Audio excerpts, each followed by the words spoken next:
تو ہر انسان کو قدرت نے کچھ نہ کچھ ایسی صلاحیت دے کے پیدا کیا ہے جو اس کی اپنی ہے اور یونیک ہے. اگر وہ اس کو پہچان لے تو سماج میں اپنا اسٹیٹس خود ہی مینٹین کر لیتا ہے.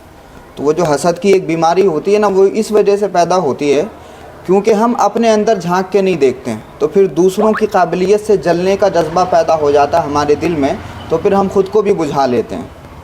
تو یہ بات یاد رکھیے کہ اگر ہم دوسروں سے جلیں گے، کسی کی قابلیت سے جلیں گے، تو ہماری اپنی صلاحیت بھی ختم ہو جائے گی، اپنی کوالٹی بھی ختم ہو جائے گی.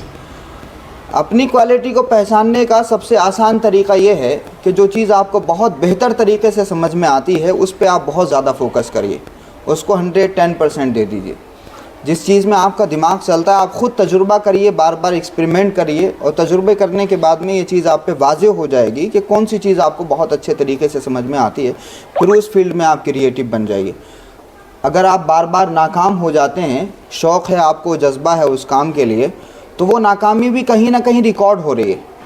جیسے انسان کوئی محنت کرتا ہے، بچہ اگر محنت کرے، چھوٹا بچہ ہوتا ہے، ماں اس کو کوئی کام دے دے کہ بیٹا یہ اٹھا کے لے آؤ، تو وہ ویٹ زیادہ ہے، وہ بچہ اٹھانے کی کوشش کرے لیکن وہ اٹھ نہ پائے، اور ماں یہ دیکھ رہی ہے کہ وہ کوشش کر رہا ہے، تو ماں کو رشک آتا ہے اپنے بچے کی اس کوشش پہ، تو وہ سینے سے لگاتی ہے اس کو اور اس کو تھوڑا ہیلپ کرتی ہے وہ اٹھانے میں. ایسا ہوتا ہے کہ نہیں؟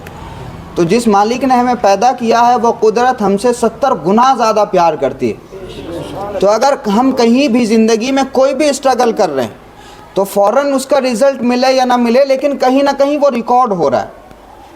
اب جب ریکارڈ ہو گیا ہے تو اس مالک کو پتہ ہے کہ وہ کب آپ کو کہاں کیسے دے دے گا.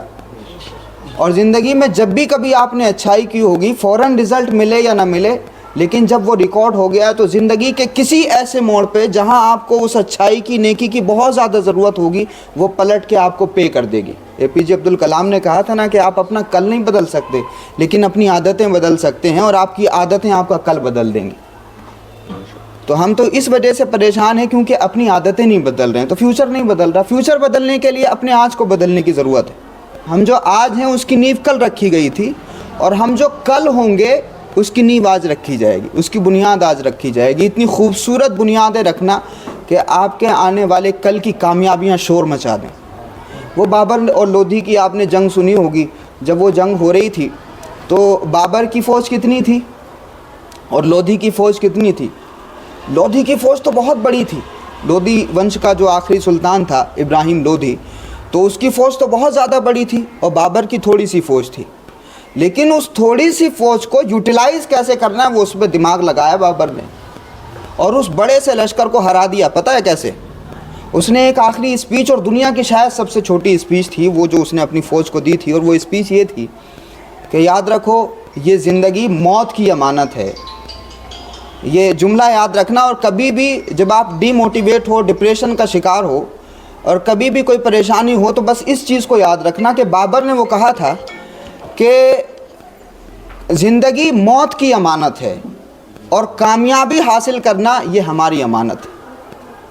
تو بابر نے کہا اپنی فوج سے چلو چل کر لے لیں، اس سے پہلے کہ جو موت کی امانت ہے، یعنی جو زندگی موت کی امانت ہے، موت آ کر کے اپنی امانت کو لے لے، اس سے پہلے چل کر کے ہم وہ لے لیں جو ہماری امانت ہے، یعنی کامیابی یہ ہماری امانت ہے.